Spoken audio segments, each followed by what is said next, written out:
Bonjour, alors avant d'aborder le sujet principal de cette vidéo qui porte sur la Chine et Hong Kong, un petit mot pour vous dire que l'opération Black Friday sur Esprit Argent est toujours en cours, hein. Vous trouverez en dessous de la vidéo donc les codes promo correspondants, un lien qui vous permettra de télécharger un catalogue qui détaille l'ensemble de mon offre, hein, pour vous en donner une vue vraiment complète et détaillée, et puis un PDF qui résumera les solutions qu'on pourra utiliser, qu'on a à notre disposition, principalement sur l'année en cours, pour protéger son patrimoine face aux turbulences, à la probable récession américaine et aux turbulences liées aux problèmes français qui se profilent. Si j'étais bon en marketing, je vous dirais que je vous mettrais un grand compte à rebours en vous disant qu'il reste que quelques heures. Comme je ne suis pas très porté là-dessus et que j'ai envie que vous ayez vraiment le temps de choisir tranquillement ce qui vous convient vraiment, sachez que ces codes de Black Friday vont durer au moins une bonne dizaine de jours, au moins jusqu'au 15 décembre, donc vous avez vraiment le temps de réfléchir pour vous décider tranquillement. Alors maintenant, on va en venir au sujet principal de cette vidéo. Donc je vous ai dit dans la vidéo précédente que la France, ayant de grosses difficultés budgétaires, elle risquait d'entamer un long cycle de sous-performance qui pourrait durer au moins 4 ou 5 ans, peut-être plus, sur le modèle de l'Italie, de l'Espagne, du Portugal et de la Grèce dans les années 2010. Hier, pour la première fois, le taux des emprunts d'État grecs est passé en dessous du taux des emprunts d'État français. Donc maintenant, la dette grecque est considérée par les marchés français comme moins risquée que la dette française. Et donc, je vous ai dit, il faut maintenant vraiment diversifier vos actifs financiers hors de France. Donc il y a toute une panoplie de solutions disponibles pour cela. Je les détaille dans le club des investisseurs et dans les formations que je propose. Mais parmi cette panoplie de solutions, on a le marché asiatique et le marché chinois, sur lequel on peut accéder via la place de Hong Kong et de façon indirecte via la place de Singapour. Et donc je vais vous parler dans cette vidéo des risques et des atouts que recèle ce marché chinois. Alors d'abord, vous connaissez certainement les risques associés au marché chinois. On a d'abord Xi Jinping, qui est un autocrate qui pénalise fortement l'innovation, le développement de super champions technologiques un peu comparables à Google, Nvidia ou d'autres qui existent aux États-Unis, hein. On a tous en mémoire le Jack Ma, leader d'Alibaba, qui a disparu des écrans pendant quelques trimestres avant de réapparaître de façon très soumise à Xi Jinping. L'autre risque qui porte donc associé à la Chine, c'est l'éventualité d'un conflit avec Taïwan. Je ne pense pas que ce soit immédiat, mais c'est une éventualité qui existe, hein, et dans ces cas, il y aurait sans doute de grosses tensions entre l'Occident et la Chine qui pourraient menacer les droits de propriété des actionnaires dont la résidence fiscale est située dans les pays occidentaux. Et puis, on a maintenant les droits de douane de Trump qui, selon certains analystes, pourraient pénaliser fortement l'économie chinoise. Alors, je ne suis pas tout à fait d'accord avec ça, mais on en rediscutera plus tard. Donc ça, c'est pour les risques, hein, dont il faut clairement être conscient. Maintenant, lorsque vous regardez un graphique de l'indice des valeurs de Hong Kong, par exemple, vous voyez qu'on a quand même une figure de retournement plutôt sympathique, une figure de retournement haussière qui se construit depuis la fin de l'année 2022 en fait. Donc on a marqué 2 points bas en octobre 2022 et au début de l'année 2024. Et depuis, on semble partir dans une tendance haussière. Sur Singapour, c'est encore plus net, hein, la figure en creux est vraiment très très marquée. Et là, on repart très clairement dans une tendance haussière qui est assez puissante, hein. On est passé de 270 à 350 déjà sur l'indice, donc entre 2024 et la fin de l'année 2024. Et puis, il y a une question de valorisation qui milite en faveur des marchés asiatiques et du marché chinois. Donc là, c'est le site de Barclays Bank. Vous avez le ratio CAPE ici des États-Unis en bleu et puis du marché indien en rouge. Vous voyez très clairement qu'on est totalement en haut de cycle au niveau valorisation sur ces deux marchés, alors que ici, sur les marchés asiatiques comme Hong Kong et Singapour, on est au contraire vraiment en bas des fourchettes de valorisation historique, hein, comme le marché polonais d'ailleurs, hein, que j'affectionne toujours dans mes sélections sur le marché européen. Donc il y a des arguments qui militent au niveau valorisation clairement en faveur du marché chinois en ce moment. Alors le problème principal de la Chine, c'est que c'est une économie déséquilibrée. Pendant des décennies, les gouvernements chinois ont soutenu massivement une politique d'investissement, donc d'investissement productif, soit dans l'immobilier, soit dans l'industrie. Donc cette politique d'investissement, elle aboutit maintenant à la fois une bulle immobilière qui a implosé et à une surproduction, hein, c'est-à-dire que le marché intérieur chinois n'arrive pas du tout à consommer tout ce qui est produit en Chine. Du coup, l'excédent est exporté sur les marchés internationaux à bas prix, ça crée des tensions avec les pays qui reçoivent ces exportations. Donc il mentionne des distorsions de compétition, de compétitivité. En fait, le déséquilibre, il se voit bien au niveau de la part du PIB qui est destiné à la consommation. Vous voyez qu'en Chine, donc là c'est un graphique qui est issu de Pekinology sur Twitter. C'est un blog vraiment pointu sur la Chine, hein, que je vous conseille de suivre si vous vous intéressez au marché chinois. Quoi qu'il en soit, donc on voit bien le déficit de part de la consommation dans le PIB chinois par rapport aux autres grandes économies mondiales. Alors c'est à la fois un point faible et un point fort. Le bon côté des choses, c'est qu'il y a une grosse marge de rattrapage en Chine à ce niveau. Donc la consommation, il y a de quoi stimuler la consommation chinoise pour faire une économie plus équilibrée, alors qu'on ne peut pas le faire aux États-Unis, où presque tout est déjà consacré à la consommation, par exemple. Le mauvais côté des choses, c'est que ça ne se fait pas pour le moment, que le processus traîne pas mal.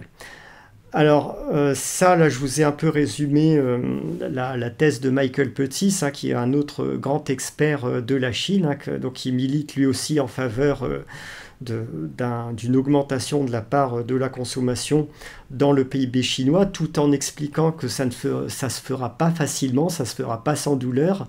Donc ce sera un processus vraiment de long terme, mais qui finira sans doute par se faire. Alors plus récemment, en autre problème, on a la bulle immobilière chinoise qui a implosé. Vous voyez ici l'indice du prix des maisons à Hong Kong qui est passé déjà de 190 à 140, donc on a perdu à peu près 25% déjà sur la valeur de l'immobilier chinois. C'est beaucoup, hein, pour un marché immobilier. Donc le gouvernement commence à venir à la rescousse du marché immobilier. Et puis on a donc le taux de chômage des jeunes qui lui aussi repart à la hausse. Donc on était en phase haussière jusqu'au mois de juillet 2023. Après, le gouvernement chinois a cessé de publier des données. Il a changé sa façon de calculer. Donc on est artificiellement passé de 21% à 15% sur le taux de chômage des jeunes, mais depuis le nouveau mode de calcul, ça repart à la hausse, donc on peut considérer en fait qu'il y a une hausse continue sur plusieurs années à ce niveau. Alors tout ça, ça crée des tensions sociales croissantes. On a par exemple des rapports médiatiques, des rapports dans les médias sur des tueries de masse, un peu sur le modèle de ce qui se fait aux États-Unis. Il y en a de plus en plus en ce moment en Chine, donc des personnes qui deviennent folles et qui se mettent à massacrer comme ça dans des écoles, dans des entreprises ou ailleurs. Donc ça, c'est vraiment un témoin de tension sociale. Et Xi Jinping n'est pas un dictateur à l'africaine qui détient absolument tous les leviers du pouvoir. Il doit quand même rendre des comptes au Parti communiste chinois, qui est une espèce de mare au crocodile dans lequel il y a toutes sortes de factions, de courants, de luttes d'influence. Et si à un moment ce parti communiste chinois se sent en danger à cause d'une économie trop faible et de tensions sociales croissantes, la place de Xi Jinping pourrait être menacée, et les transitions là-bas, elles ne se font pas en douceur. Donc ça peut être la survie au sens propre du terme qui se joue pour Xi Jinping. Donc il y aura des pressions croissantes en faveur de plans de relance de la consommation. Et là, pour en revenir à l'histoire des droits de douane de Donald Trump, si Donald Trump met en place des droits de douane forts et qu'il est suivi par d'autres pays, la pression en faveur de plans de relance de la consommation beaucoup plus soutenue sera encore accrue sur les épaules de Xi Jinping. Donc si vous intéressez à la situation aux luttes d'influence dans le gouvernement chinois, dans le Parti communiste chinois, vous avez un blog qui est tenu par Alex Payet, qui publie sur Asialist, qui est assez intéressant aussi à suivre à ce niveau-là. Donc le plan de relance, jusqu'ici on a eu un petit plan de relance en Chine dont tous les médias occidentaux ont dit qu'il était très insuffisant. Alors c'est vrai, mais des spécialistes de la Chine ont écrit récemment, il y a un article sur le Financial Times notamment à ce sujet, que la Chine procède différemment de l'Occident. L'Occident, les États-Unis, lorsqu'ils font un plan de relance, ils annoncent tout de suite des arguments massus, ils y vont à fond dès le départ pour vraiment impacter très fort les marchés. Alors que la Chine, au contraire, elle a une allure de marathonien, elle commence à petits pas et progressivement, en fonction des conditions, elle peut accroître l'intensité de son plan de relance, et c'est potentiellement ce qui pourrait se passer, je pense, dans les trimestres qui viennent. En tout cas, c'est ce qu'on voit sur ce graphique de retournement du marché chinois, c'est ce que le marché semble anticiper. Donc un plan de relance chinois qui commence petit, mais qui pourrait finir beaucoup plus gros si les conditions actuelles incitent Xi Jinping à le faire. Tout ce que je peux vous dire aussi, c'est que je fais beaucoup de screening pour mes abonnés, pour moi hein, bien sûr, sur l'ensemble des places mondiales. Il n'y a nulle part dans le monde on ne trouve autant de décotes que sur la place de Hong Kong, c'est-à-dire des valeurs qui sont à la fois ultra décotées sur capitaux propres, qui ont un bilan complètement désendetté, qui ont des flux de résultats, des ratios de flux de résultats très élevés, avec des PER inférieurs à 5, des ratios valeur d'entreprise sur EBITDA qui sont ridiculement bas, qui ont en plus une croissance importante de leur activité et qui versent des gros dividendes avec des rendements supérieurs à 8%, parfois 10%.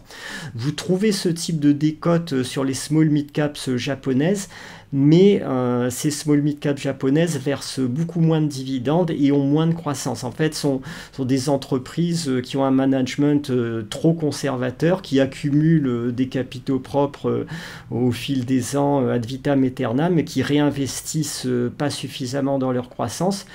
Bon, du coup, on a effectivement des valeurs très très décotées, qui sont très défensives, très sûres, mais qui ont sans doute moins de potentiel haussier que les valeurs de Hong Kong dont je vous parle.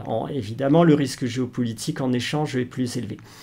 Mais bon, ces choses-là, je les trouve alors que les conditions économiques en Chine sont très dégradées. Alors si on a un plan de relance et si la conjoncture économique chinoise devait s'améliorer, le potentiel de ces valeurs serait encore augmenté.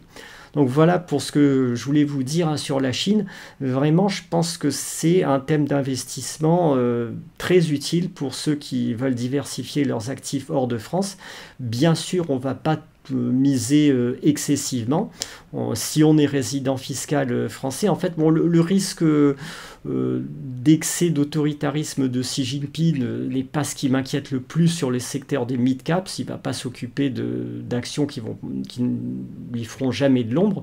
Ce qui m'inquiète, c'est le risque Taïwan, c'est-à-dire que s'il y a un conflit entre Chine et Taïwan, et que l'Occident s'en mêle, Xi Jinping pourrait très bien supprimer carrément le droit de propriété des investisseurs ayant leur résidence fiscale dans des pays hostiles vis-à-vis des actions de Hong Kong. Bon, je ne pense pas du tout que ça va se produire dans les 2-3 ans qui viennent, parce que Xi Jinping, s'il lance un conflit avec Taïwan maintenant, il va encore dégrader les conditions économiques au sein de son pays qui est pas pour l'instant en bonne posture.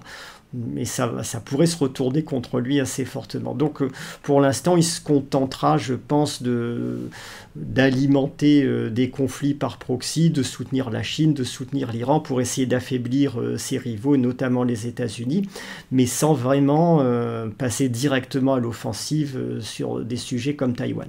Donc je pense qu'on a quelques années de tranquillité devant nous à ce niveau-là, mais évidemment, il faut quand même être vigilant et ne pas miser excessivement sur la Chine.